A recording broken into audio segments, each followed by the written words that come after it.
Today I have for you a layout process video where I mix many mediums from stamping on layouts to background watercoloring and graphic watercoloring to focus today on various stitching techniques. Let's do all the things.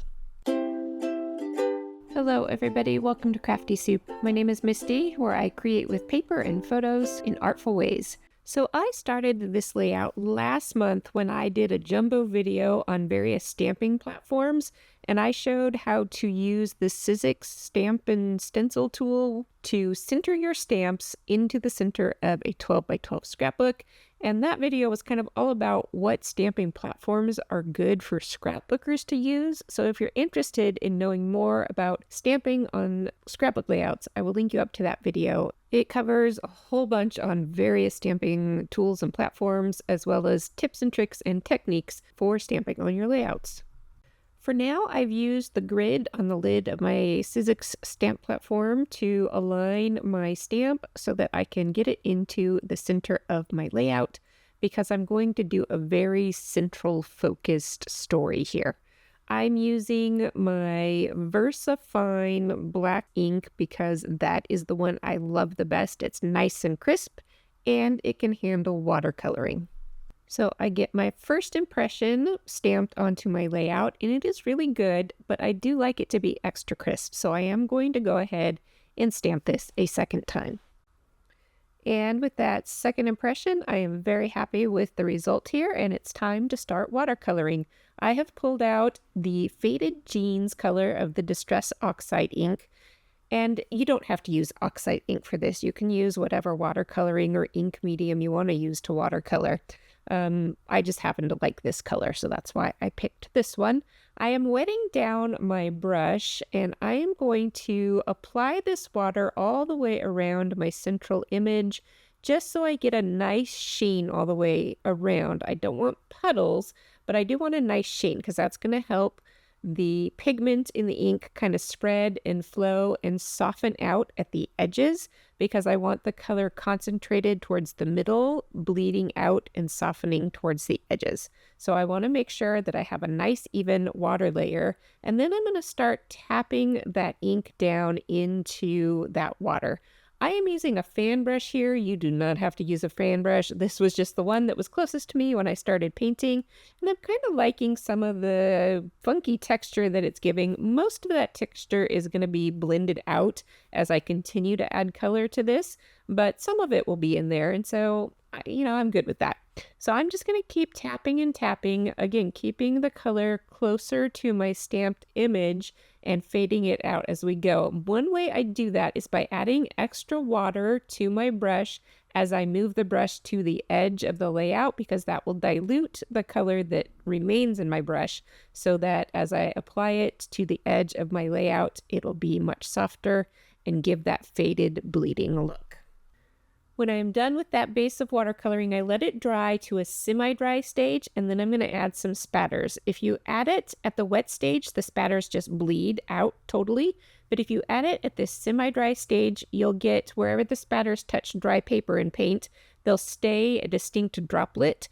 And wherever they touch wet paint, they'll bleed and flow, and you'll get multiple textures from splattering on this semi-dry state. And I am covering up my central graphic so that I don't get the blue splatters where I'm gonna do more watercoloring.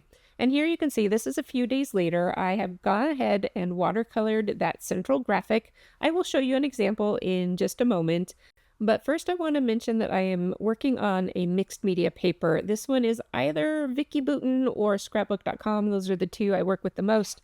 I don't quite remember off the top of my head which one I used. So you do want either watercolor paper, which is harder to stamp on, or a good mixed media paper. All right, I am pulling out 3 colors of stamping ink, which I'm going to use as watercolor ink. And we'll do a little bit of variation with using different shades of the same color, as well as a little bit of color mixing. So I'm going to do really simple flowers with some shading and highlighting. I start off my flowers by evenly coating the entire single flower that I'm working on, not the whole image, but the single flower, with a base of water. And again, like we did with the background, that's going to help move the pigment around as we work. I start adding my color into the bottom of images. Anywhere that petals overlap each other, I will add the darker color to the back petal. Anywhere that a petal curves into the light, I will avoid adding color to because we want that to be the lightest of all the tones we get out of this. And then once that dark layer is down, and you don't want to let it dry too much because then it'll stay in place, especially if you're working on a mixed media paper, it'll tend to stay more in place. So you want it to be semi-dry as we bring in more water and kind of tap it out to help soften the edges and spread the color a little bit. I often will go back into slightly dirty water that's had a little bit of pigment in it and use that to start spreading things around. And then I will come over the top of everything with a very lightly tinted water and add a coat of that to everything to give the final smoothing over to the entire image. Once the image is dry, you can repeat this process and add more layers to get more depth and dimension, but I leave it pretty much just with that at this point. Okay, this graphic is a frame and it's a little hard to see here, but there is a outline of an actual frame, and I am using the most densely pigmented solid color and just filling in that line, no shading or anything, just a dense solid color. I repeat the flower technique that I did on the pink poppy with this yellow sunflower, just kind of the exact same steps, different color. All right, here is what we've got so far. And now it's time to do a little bit of color mixing to fill in these leaves. So I'm taking the same blue that I used for my background and this yellow that I used for my sunflower, and I'm going to mix it up a little bit. So you want less blue and more yellow to get a good green leafy color. Did you see me just take a tap of pink out of that puddle of pink? That third primary color, blue, yellow, are two primary colors. And then when you add a third primary color, that starts creating brown. So just a tiny tap of that pink into my green mix will deepen the color. And so that is how I created my shade of green. Now, as I'm adding this to my dry paper, I am going to start at the tip of the leaves and then pull the color down towards the base. And that tends to pull the puddle of pigmented fluid down to the base and adds more pigment to that bottom edge. And you can see me here tapping in even more pigmented water to that bottom edge to get a depth of color down there. Okay, I do some extra stuff here that isn't really relevant to this tutorial, so I'll skip that. But here is what we've got with the final kind of version of everything I did on the main graphic. All right, I knew I intended to make this layout sized for a 3x4 photo, and here are my photo sizing templates. I use these to kind of help me place things, and I'm doing that in particular here because I'm going to cut out some of those flowers so that they will overlap my photo. At this point in the game, I have zero idea which photo or story I'm going to tell. I am just creating a beautiful background. I kind of anticipate using it as a garden photo because I am a gardener and I do love to take pictures of flowers, and I often have flower photos to document. So that's where I kind of think maybe my mind is going, but I don't have anything specific. All right, but at any rate, I am thinking about the size and placement of this photo, and I'm starting to cut the edge of that photo with a craft knife. Now, I am terrible, just terrible at craft knife work, so I have zero advice on that front. So I cut that part out of the video because you aren't going to learn anything from me there. However, I did go and find a photo to fit into this layout, and this is a praying mantis. And I see at least one, usually just one, praying mantis every fall in my yard. And I love these guys. They are a symbol of the changing of the seasons for me. So anyway, without getting too mushy about this silly photo, I did crop my photo so that the icky edge of the photo will be able to tuck under those flowers. So you can use that kind of dead space in the photo to be a place to rest this photo. Now, it's covering up too much of that top graphic, so I am going to extend the cuts on this process a little bit more so I can tuck the photo in deeper, and you could see how ugly all my cut work was. But guess what?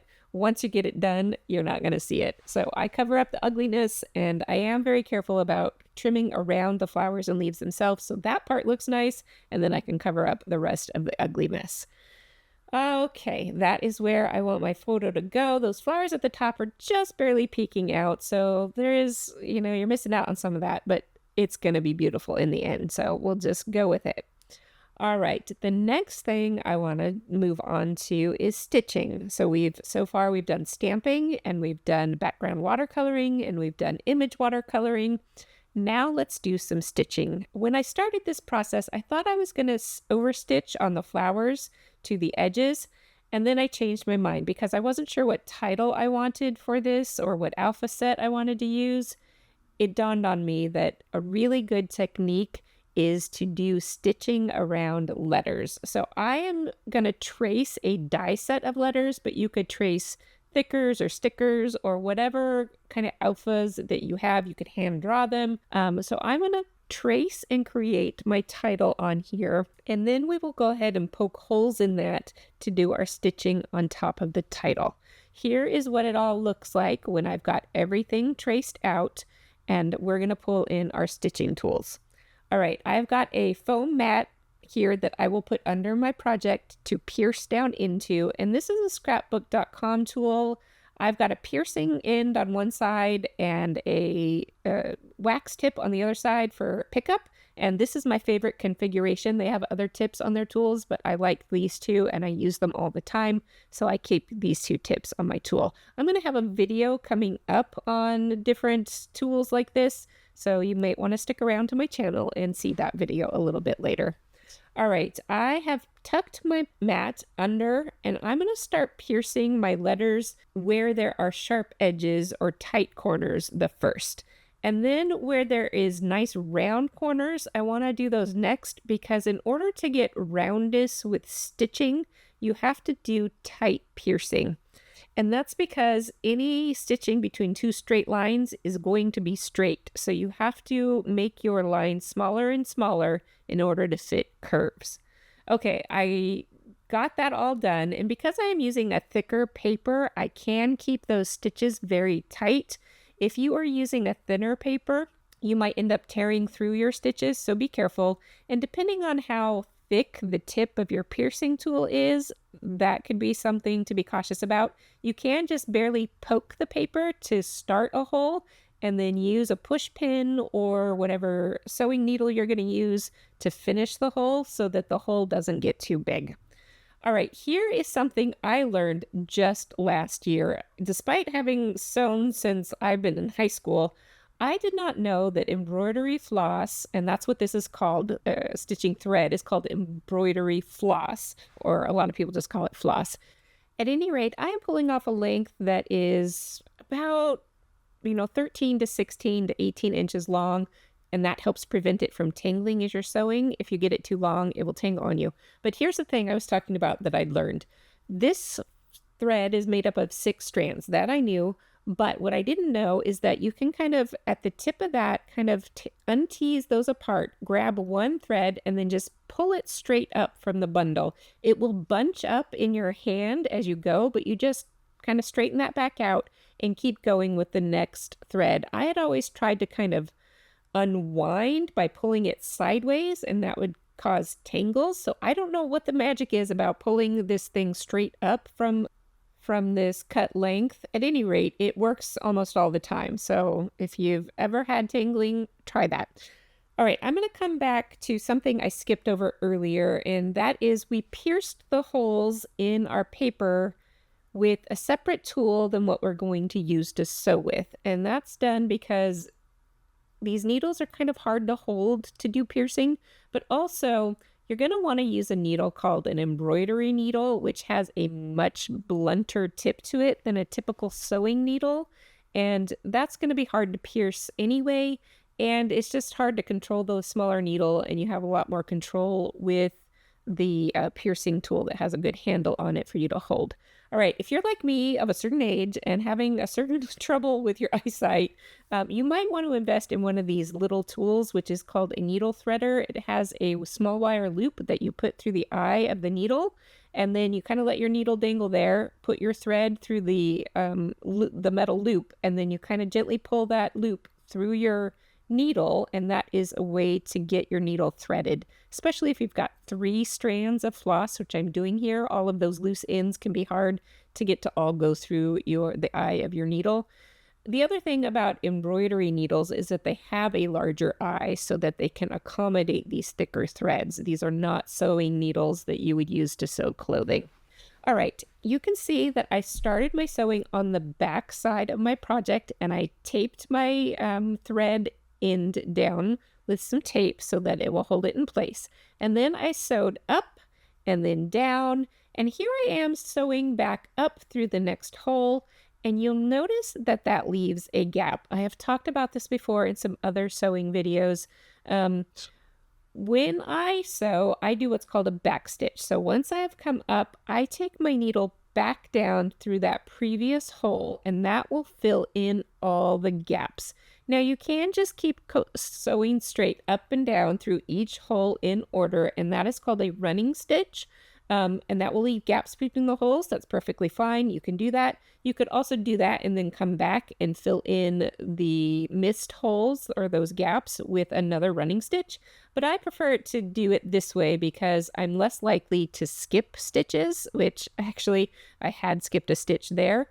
That length of floss was enough to do about, 75% of my letter W. I just tape that down and then grab a new cut length of floss, and I keep going. You can see the back looks a mess when you're done, but the front is very pretty, and I like the texture that this adds, especially with the watercoloring and the floss texture. It just all comes together to look really pretty and soft, and it helps this photo, which honestly was kind of an ugly photo to begin with the whole gray of the window screen.